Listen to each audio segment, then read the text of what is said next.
I'm not sending anything out. You want some tone to come through? Not anymore. I'm not sending anything at the moment.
Ladies and gentlemen, would you put your placards up and make some noise for the leader of the Conservative Party, Kemi Badenoch?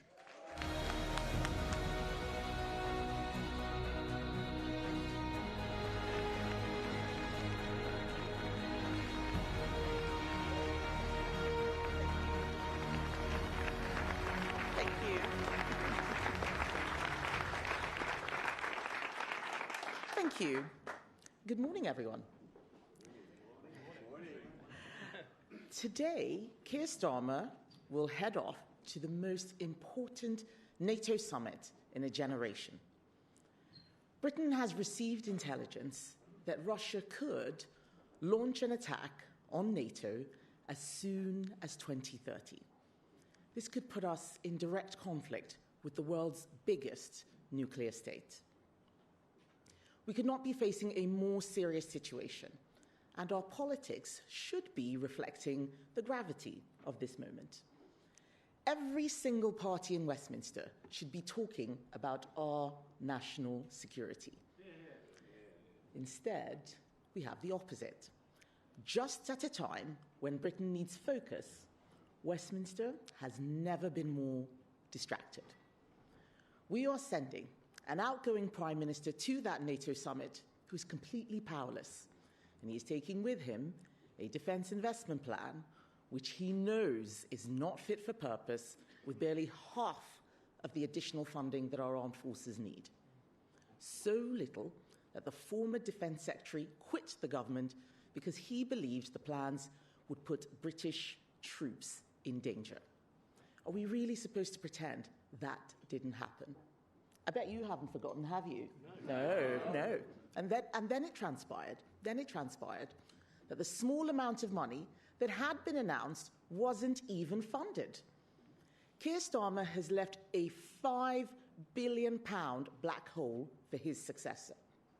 He stands up at PMQs and tells us everything is going fine. Britain's armed forces have never had it so good. And then the Labour MPs cheer. But we all know that they aren't really listening. They haven't realised that the problems with the Defence Investment Plan have not gone away just because Andy Burnham is riding to their rescue. And have you actually heard Andy Burnham say anything about the threats that we face? Have you heard him say anything about the threats we face? Last week, the RAF intercepted a Russian warplane. It was dropping sonar devices right next to a British aircraft carrier. What did Andy Burnham say? Nothing. Our undersea cables are already under constant attack. The next Russian assault on them could knock out the internet across the United Kingdom. What has Andy Burnham said about that? Nothing. Said nothing. Defence of this country should be his number one priority. But he says he wants to spend less time on foreign affairs. Meanwhile, Reform are demanding a general election. They might be ready for campaigning.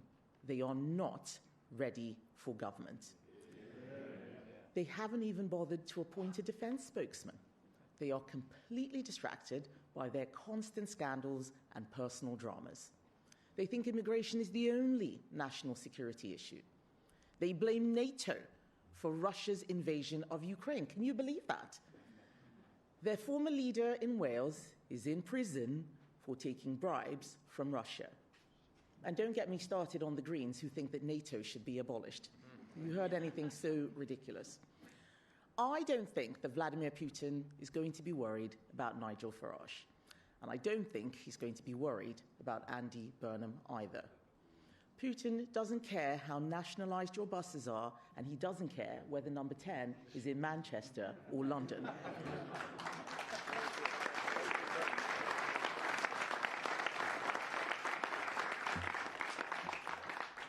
What Vladimir Putin is interested in is whether Britain can defend herself or not. At a time when we need serious leadership, there is only one party acting with any common sense. There is only one party with a plan to keep Britain safe, and that is the Conservatives.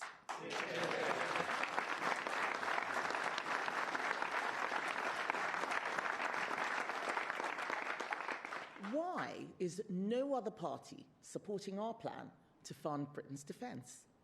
It's because they don't understand the threats we face, and they're not interested either. They're not worried about Chinese spies. They're not worried about Russian aggression. They want us to spend less time thinking about Iran, who's threatening our oil supplies. Well, I am worried about Britain's national security, and that is why my team and I are coming up with the plans to keep this country safe.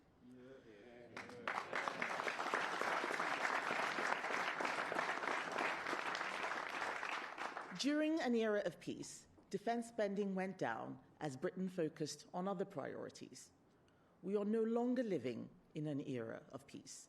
The threat level has changed, and it is time for us to respond. Conservatives want Britain to fund defence properly, so we have worked up a plan to save billions on welfare and spend that money on defence instead. And yes, that does mean making some tough choices. Politicians are here to make tough choices, but Labour MPs don't want to make those tough choices. And I think that's because they're not really Labour MPs. Do you think they're Labour MPs? No, I don't think they're Labour MPs. They are welfare MPs. They are welfare MPs.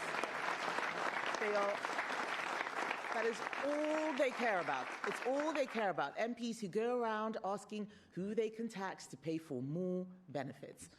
And I know that Andy Burnham will not have the votes for tough choices. He may have a big majority. He doesn't have the votes for tough choices. And I've already offered to work with Labour on this. And so I will reiterate my offer to the incoming Prime Minister, whether it's Andy Burnham or maybe even Al Carnes. He's not telling us what he's doing. But Andy Burnham, who's most likely, says that he wants to do politics differently. So let's do it.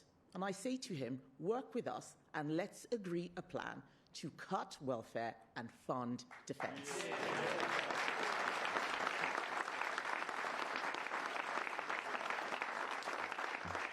Sadly, I suspect, like Keir Starmer, he's not going to take me up on this offer. But Britain cannot be put in danger. It cannot be put in danger because of self-interested Labour MPs blind to what everyone can see needs to be done.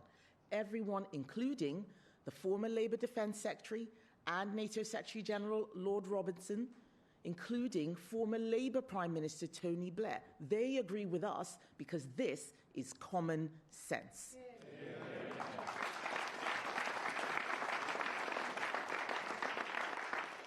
Conservatives want our government to prioritise our national interest. That's why we spent months working to kill Starmer's terrible Chagos deal. Apparently, Andy Burnham wants to bring it back.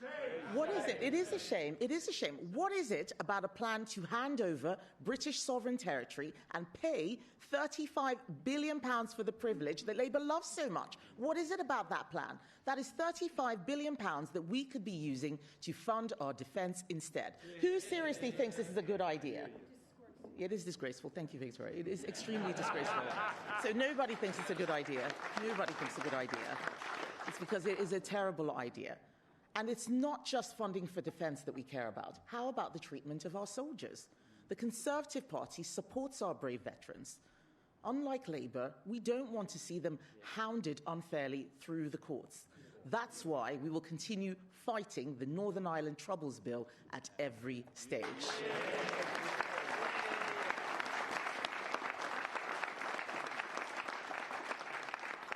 Conservatives want Britain to have a strong economy because we know that economic security is national security.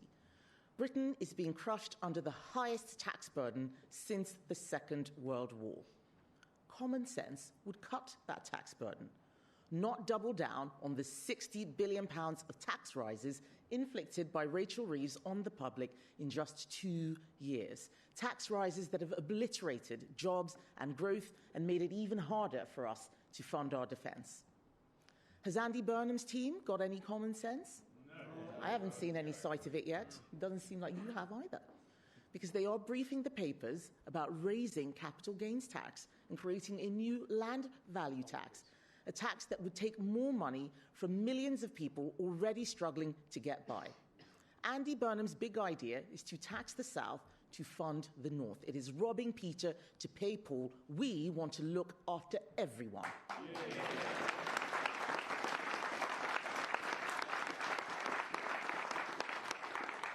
Burnham says there is room for movement on tax.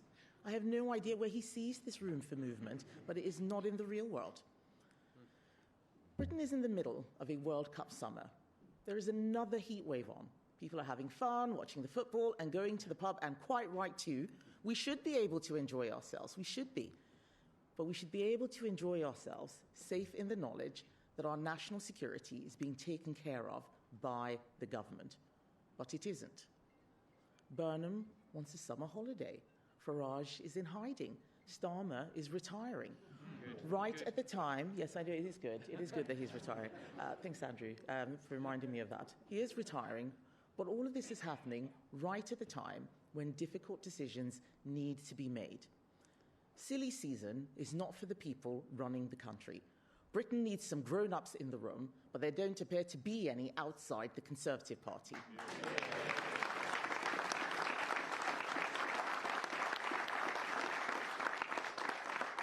No one else seems to want to do the hard work of government. No one else wants to make the tough choices this country needs. Well, luckily, we do want to do that work, and we do want to take those choices. Conservatives are a government in waiting, and we are ready to make the difficult decisions to keep our country safe.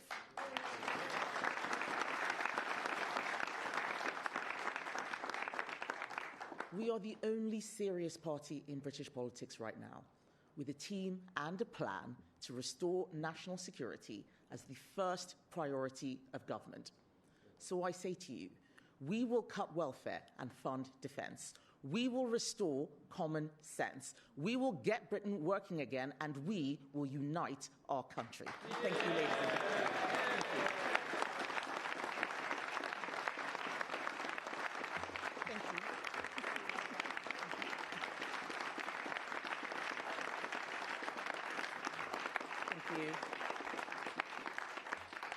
And now, unlike other party leaders, I'm going to take some questions from the media. Can we start with Carl Dinnan from ITV? Thanks very much. Carl Dinnan from ITV News. To get to 3.5% of GDP on defence spending, which is what NATO wants by 2035, you're going to need an extra 22 billion quid or so just in today's money. Is all of that going to come from welfare cuts? And can you just outline what you would cut to get that amount of money? So we have said that we need to get to 3% by the end of this Parliament. 3.5% is the ambition. That's what Keir Starmer has said to NATO. He's going to NATO today with absolutely no plan whatsoever to get to 3.5% and even a black hole on what he has laid out in the Defence Investment Plan. So we have started explaining where we will get the money from. We've said that we will replace the two-child benefit cap. We have said that we will have a sovereign defence fund, repurpose Ed Miliband's net zero funding, the money that he's wasted, put that into a sovereign defence fund. That gets to between 11 to 50 billion pounds. It's not all public money. Some of this will come from crowding in private sector investment. That's what he's doing now. We cannot assume that all of this can come from cuts on welfare. You're absolutely right. But if you look at what Labour is doing, this Chagos deal, for example, that's £35 billion, £400 million just in this financial year alone. That is not serious. That is not serious. That's money that we have said could be used to upgrade our frigates. Those were plans which we left in place when we left office in 2024. Labour paused all our plans, started a strategic defence review, and is now failing to fund their strategic defence review. We haven't found the money to 3.5%, but there is no other party that has found as much money as the Conservatives, and we're continuing to do the work to make sure that we find more so that we can keep our country safe.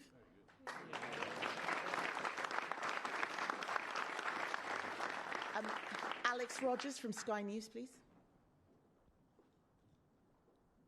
Morning, Kemi. There have been reports that Donald Trump may criticise the UK and other nations for not spending enough on defence. Would a public intervention like this from the US president be helpful, or should such criticism be made behind closed doors? And another, if I may, do you think Nigel Farage should face another investigation by the Standards Commissioner for gifts he allegedly received from George Cotterill before he was made an MP? So on President Trump, he's already been criticizing publicly, and as it happens, previous presidents did that as well. The funding for NATO, or rather I should say the underfunding for NATO defense spending, is something that America's presidents have said repeatedly over the years. What is unique about Donald Trump is the way he says it, but the point that he has made is not one that is new. I think that his belligerence on this issue has been one of the reasons why countries like Germany have increased their spending to 3.7%. Poland is spending about 4.8%. They've made these increases in the last two years, as far as I can see. What have we been doing in that period of time? We have been paying for more welfare. I think we need to get our act together and stop complaining about how President Trump is speaking about us and the hurty words. Of course, I would prefer if he made those comments in private, but the priority right now should be in finding the funding, not complaining about the criticism. And it's not for me to decide whether or not the Standards Commissioner should investigate. I don't comment on those matters. They are independent. I shouldn't be influencing. But I do think that what we are seeing right now is the sort of chaos which we would see under a Farage government. I'm working very, very hard to make sure that we don't have a reform government. Our win in Aberdeen South showed that when Conservatives have a good economic plan, we can beat reform. And I think the thing that's really surprised me most was what he said. It was on Sky News that he saw this, where he was being asked questions and then talked about Leveson. So he's hinting at press regulation. For all of the criticism and the attacks, and I would even say abuse that I've got from the press, I've never once recommended us curbing our free press. I think this is one of the amazing things about this country. And I would be very worried about a reform government using government power to control the press. I don't think that would be absolutely right. I'm surprised that he mentioned Leveson. That is not what Conservative policy is. Chris Hope, GB News. Thank you, Kemi Badenoch. You said there that no one wants to make the tough choices the country needs, but you didn't make them in 14 years in power. You didn't cut, your government didn't cut the welfare budget. I know you weren't in charge, but you were a cabinet minister. Why should voters trust you on this? And can I ask you about student loans? Students, young people, were missold £200 billion of student loans, most of it on your watch as a government. It's an outrage. Why won't you wipe that slate clean? Okay, so tough decisions. You said I had 14 years. I didn't have 14 years. I only got there 7 years ago. And I wasn't in government all that time. And certainly, last time I checked, I wasn't the Prime Minister during those periods. But what I am showing is what the Conservative Party under my leadership would do. And it's not true that we didn't cut welfare. I remember Ian Duncan Smith actually making some very significant welfare cuts. It was very tough, and we did it because it was the right thing to do. And if we hadn't made those tough decisions, we would not have been able to support the country during COVID, which is when welfare spending went up again. And that's because a lot of people lost their jobs. We paid people to stay at home. We looked after the economy so we could do those tough things. We're the only party that can do that can look after the economy in this way again. You know, Chris, I hope you've seen my 5-point economic plan. We're bringing an economic revolution that will set business free so that it can create that growth. And on student loans, the decisions that were made on student loans were right for that time, 2012, 5 years before I became an MP. They're not right for 2026. I am the leader of the Conservative Party now. I'm making policy positions for now, not for 20 years ago. And that means doing what is right for students. That is why I have said that the amount that they are paying on their loans is abhorrent. It is not fair. Many of them are coming out with £60,000, £70,000 of debt and they can't get jobs. We need to make sure that they have jobs. Keir Starmer has been killing those jobs. We have a graduate recruitment crisis. Unemployment has increased every single month since Labour came into office. Andy Burnham does not have a plan to fix that. We do. We are going to sort out Plan 2 student loans in particular. I've said that we're going to make sure they're not paying so much over inflation. We have found the money to do that as well, some of it coming from other bits of the education budget that are not performing and not delivering for those students. I want everyone to know that we have a plan. We have been doing the hard work. We have been thinking, and that's why I'm able to answer questions like that this morning. Thank you.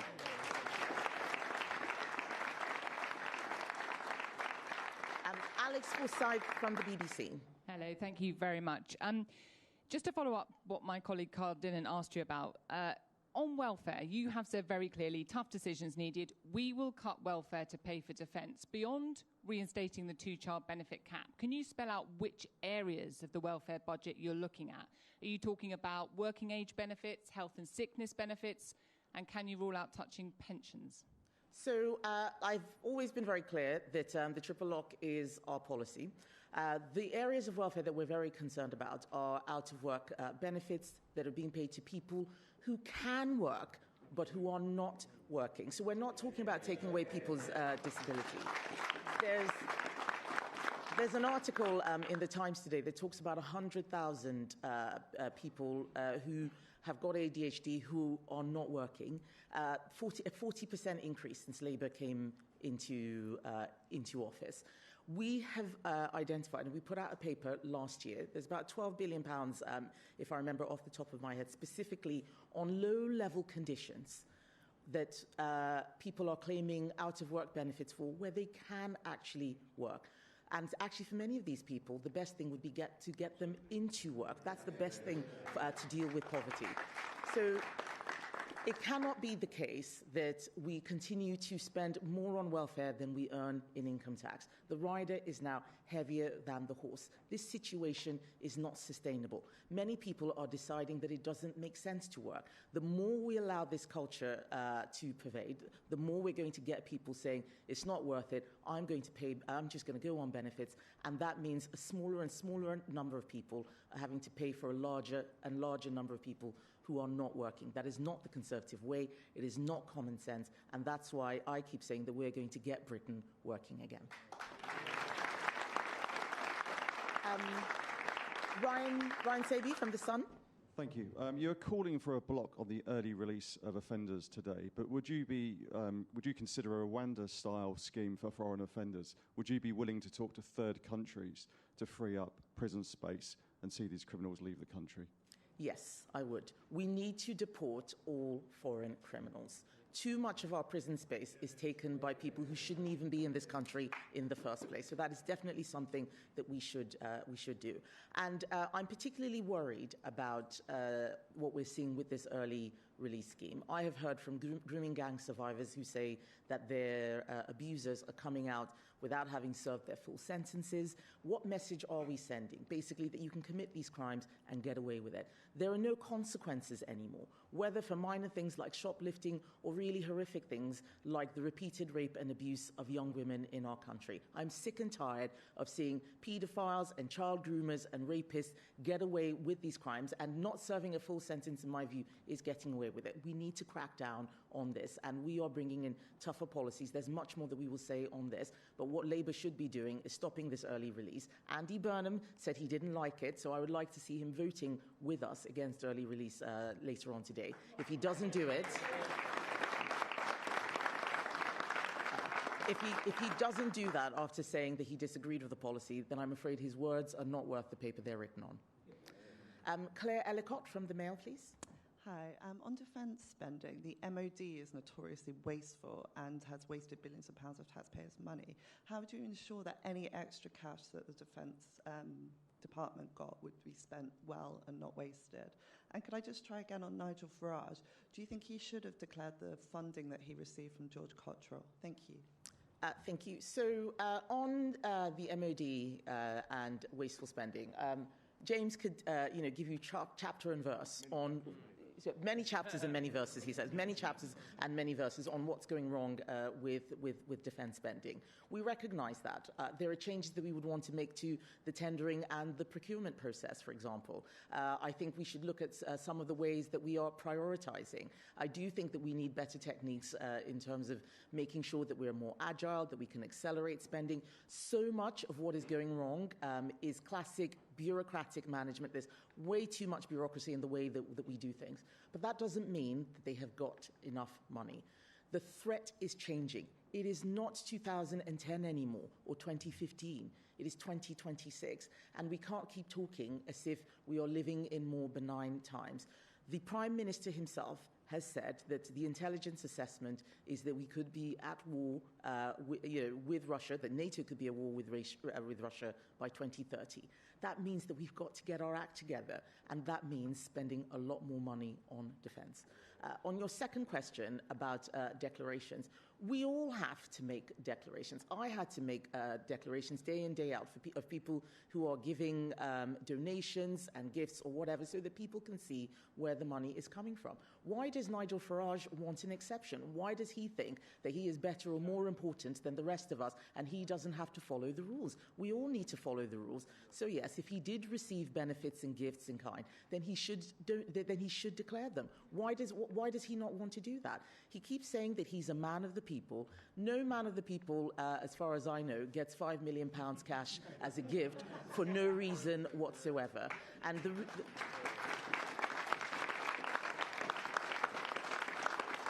the reason why these stories and these scandals keep pursuing him is because he won't do what everybody else does, is come out and answer the questions properly. Telling people that it's none of their business means that the stories will continue, there will continue to be questions asked. He should just come out and be straight with people. That's what I do all the time. Genevieve Hall-Allen from The Telegraph. Hi, thanks, Kemi. So you've said that you believe that Andy Burnham has not made enough public comment about defence and national security and what he would do. Are you saying that his lack of comment is putting the country at risk? And what does he need to do? Do you think he should make an urgent statement setting out his policy on defence and national security before recess, for example? And also, if I may, about the early release scheme. You know, you say that it's a really problematic policy and it is, you know, causing so much fear among victims, particularly of sex offences. But there is an overcrowding problem in prisons. So what would you do to alleviate that at speed? Right. So on the question of Andy Burnham, what I have actually said is that he needs to come to Parliament before recess. It would just be adding an extra day or two. Labour has set up their process so that Andy Burnham or whoever doesn't get to answer any questions in front of MPs. He's not answering questions from the media. He's not answering questions from MPs. He wants a summer holiday, and he wants all of us to go away until he's decided what he's going to do. Russia is watching. We had a Russian warplane drop sonar devices around British ships. We saw what happened with that warning shot that was fired at a yacht. We can't just pretend that nothing's happening. And he's got absolutely nothing to say about this. And I think that's because he doesn't know what to say. He doesn't know what to think. We have someone who's coming in as Prime Minister. He's not having any hustings, not answering questions. And we need to be really worried about that. Yes, of course, it's summer. And yes, there's a World Cup on and the quarterfinals of Wimbledon. And we all wish that we don't need to think about these things. The public probably don't need to, but as a politician, as the leader of the opposition, the person who's supposed to hold the government to account, I'm not taking my eye off the ball. I am paying attention, and I do think that he's got some serious questions to answer. He should come to Parliament and answer those questions. If he really is the Prime Minister in waiting, he needs to start acting like a leader. On the point about early release, we do need more prison places. This is something that needs to be done at pace. But the solution to overcrowding is not to release sex offenders so that they can commit more offences. The last time Labour did this, some of those people were back within 24 hours. And we had a plan to use some spaces in foreign prisons where there was capacity. I would like to see some creativity from Labour in terms of solving this problem. They've just given up. Oh, well, we can't defend the country. We're not going to find the money for defence. We don't know how to smash the gangs, actually, so we're not going to defend the borders. We're just going to let the prisoners out onto the streets because there's not enough space. Where is the thinking? They're supposed to be the government, for goodness sake. They are not the opposition. They need to come up with solutions to sort this country out. If they can't do it, then they need to call an election so that those of us who do have a plan can actually sort the problems out.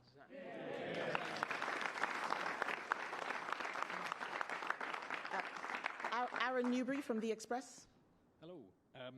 You've said before that it looks... you've been surprised that you said that Andy Burnham won't cut welfare, that he shouldn't raise taxes, that he shouldn't increase borrowing. It sounds like you're saying that the issue with national security is not the person leading the Labour Party, it's the Labour Party itself. So you've been a little reticent about calling for a general election. Surely the way to guarantee national security is to call an election and let the public kick Labour out completely. I haven't been reticent. I've been very clear that if Andy Burnham does not find the money for the Defence Investment Plan, then he should call a general election, because we had a Labour Defence Secretary resign saying that our troops are not being protected. I don't know why Labour is so complacent about this. We've never had a Defence Secretary resign because his party and his Prime Minister could not defend the country. It's extraordinary. And the shrug of shoulders and, oh, well, there's nothing we can do about that attitude that Labour is showing is the reason why I say the problem is not just the various leadership contenders. It is the Labour Party. They will not protect our country because all they really care about right now is welfare. Bethany Dawson from LBC. Hello, thank you. Do you believe your predecessors did right by defence? The size of the army fell and spending on defence also fell. And you've said you'll work with Labour on this. Have you spoken to Andy Burnham's team at all? Do you have a view on who his defence secretary should be? It's not for me to pick Andy Burnham's cabinet. It is slim pickings from the Labour backbenchers. I'm afraid it's very, very slim pickings. I was amazed, actually, that Dan Jarvis took on the role after John Healey resigned. But on the subject of my predecessors, defence spending went down every single year since the Berlin Wall fell, since I was 9 years old. They were dealing with what they thought the threat level was at the time. I'm pretty sure that if David Cameron or someone else said, let's spend billions and billions of pounds more on defence back in the day, people would have said, why are you doing that? Russia was in the G8. We were having a golden economic, what was that? Do you remember the golden something with China?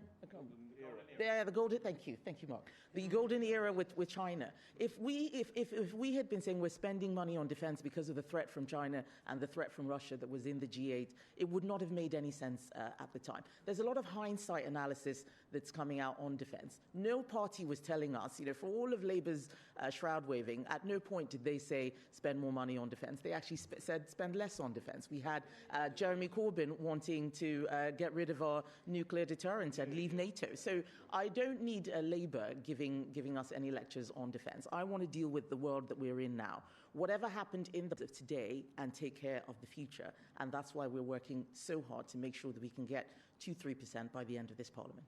Thank you.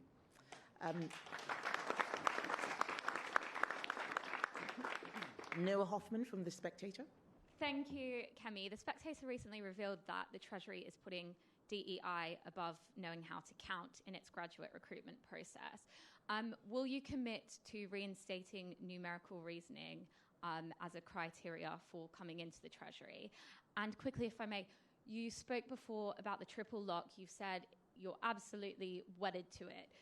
Is there ever going to be a conversation within the Conservative Party about how sustainable and credible this policy is, particularly given intergenerational wealth gaps, or is this eternally a Tory policy in your view? So I have been very clear on the triple lock that it is our policy, because when the Conservative and coalition government came in 2010, there was a lot of pensioner poverty. The triple lock, cutting the triple lock is not a growth policy. Cutting welfare is a growth policy because you're not paying benefits and you get people back into work. Moving bits of money around, which is what the argument about the triple lock is, does not deal with the fact that our country is not growing. If we were growing at 2-3%, no one would even be talking about the triple lock. It is yet another example of dealing with the symptom rather than dealing with the root cause, which is about economic growth, creating jobs, being a productive society, not having loads of fake jobs and so on. Which brings me to your first question about numerical reasoning in the Treasury. I'm an engineer. If it was up to me, everybody would have to do numerical reasoning, including lots of people who write things in the newspapers when the numbers don't add up. But I don't have any power to control that. We believe in meritocracy. That's what the Conservative Party is about. I've given speeches about it. I am actually quite shocked that the Treasury had that policy. It was something that they must have kept from ministers, because this was the first that I ever heard about it. I don't think anybody with any common sense would think that the Treasury should not have numerical reasoning as part of its assessment. It should be there for all of the public service, not just the Treasury. So that's absolutely something that should be coming back. If Labour don't do it, we certainly will.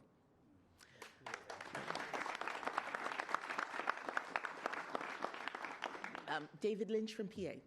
Hello there. Thanks very much, Mr. Badenoch. Yeah, David Lynch from PA. Just want to return to defence spending again. You've said that you would largely seek to make up shortfalls in defence spending from welfare cuts.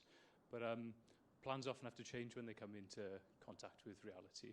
I can see behind you there's some big signs that say no more tax rises, but can you genuinely say that you would take off the table tax rises to pay for defence spending? So if we tax so much that the businesses disappear, then we're not going to have the money for defence. One of the things that Rachel Reeves has tested to destruction is that increasing taxes does not necessarily create growth. People are leaving our country. Investors are choosing not to invest. We have fewer IPOs in London now than Mexico does. The money for defence cannot come from businesses that aren't here. That's what worries me. Simply increasing taxes to the point where growth is completely killed will actually have an even worse impact on defence spending. That's why we're saying we need spending cuts. We need spending cuts in the right places. We don't want to see public services go backwards. And that's why we are identifying where the waste and where the spending should come from. Spending cuts should come from. We need to fund our defence. We can do that in a coordinated way. That's why our welfare policy is linked to our defence policy. Our defence policy is also linked to our energy policy. There's a lot of waste that's going into net zero projects. They're not tackling climate change. They're bankrupting the country. There's a better way of thinking about these things. That's why it's not just no more tax rises that you see on those placards. There's also, it's time for common sense. This is the thing that I want people to understand. We're going to need common sense to sort out many of these problems. Thank you. Peter Walker from The Guardian. Hi there, Kemi. Just to take you back quickly to one of the cuts you want to make. You said you want to reinstate the two-child cap. Obviously, if you do that, then that's a lot of children who are growing up hungry and poor.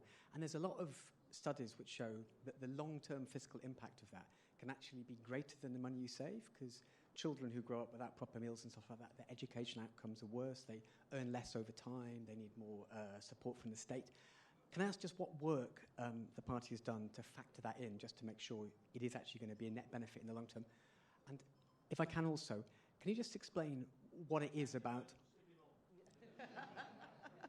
Can you explain what it is about leading a party where the average voter age for you is 62 and rising every year that makes a triple lock such an appealing prospect? So the triple lock is a policy that we have because it is the right thing to do. I don't pick policies just because of voter demographics. People know what I believe in. I've been very consistent. We do the right thing. If circumstances change, we also explain what our principles are and how we're sticking to our principles. We don't want to see pensioner poverty, but as you heard me earlier, we also have a plan for young people. Abolishing stamp duty is mainly for younger people. Dealing with student loans is also for young people. There are loads of young people in this room right now. I hope you can see the Conservative Party voting age is actually getting younger under my leadership. But you asked a question on child poverty. I think it's very, very important that people understand the argument here. I disagree with the premise that the Guardian has. The measures for relative child poverty change depending on how many billionaires come in and out of the country. They are warped, and the best thing to do to deal with child poverty is actually to get their parents into proper, well-paying jobs. That is what's going to change. That's what's going to change their lives. At the moment, what we are doing is we're taking money from other people, making them poor, to give to the people who fall under the relative poverty threshold. This is robbing Peter to pay Paul. It doesn't work. It doesn't work. We keep testing this idea of giving more and more benefits to destruction. We're seeing less and less productivity in our country. We are condemning generations of families to a lifetime on welfare. I just disagree with this argument completely. I know it is a Guardian argument. It's probably one that the paper is never going to change, but we have a different opinion. We are the Conservative Party. We're not the welfare party. We believe that work pays, and we believe that there is dignity in work. We need to create more jobs. We have an unemployment crisis. That is going to get more people on welfare, not fewer people. That is going to create more child poverty. Our policies are actually going to create jobs. That's the best thing we can do in order to relieve those people, especially those children who are living in poverty. This is the best way, and we will stick by that because no other party is thinking of how to solve that issue.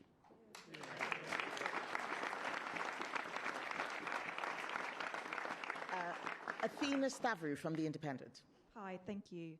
You've accused Andy Burnham of taking a summer holiday just as he comes into office in a few weeks. Do you think he should formally push back summer recess so he can take questions from yourself and other MPs? And also, you've said you're concerned about him not having hustings or facing questions from his own party, but one former minister, Al Khan's, hasn't formally ruled himself out of the race yet.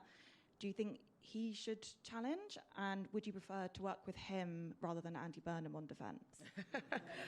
Well, it's very interesting that Al Khan's, when we had the privileges vote on Sama, he turned up for that.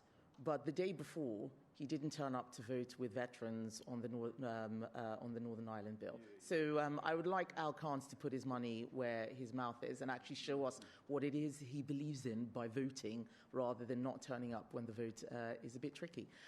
With Andy Burnham, I have said, and I continue to say, that if he wants to be leader of this country, he needs to show that leadership. Answering questions on Reddit might be really fun, but it is not serious questioning. The place where we hold our leaders to account is Parliament. MPs are elected by the people to hold the government to account. We want to do our jobs. He should come to Parliament. He should extend the recess by a day or two, and he should say what it is that he intends to do as Prime Minister, and he should get questions from members of Parliament before he has his summer holiday.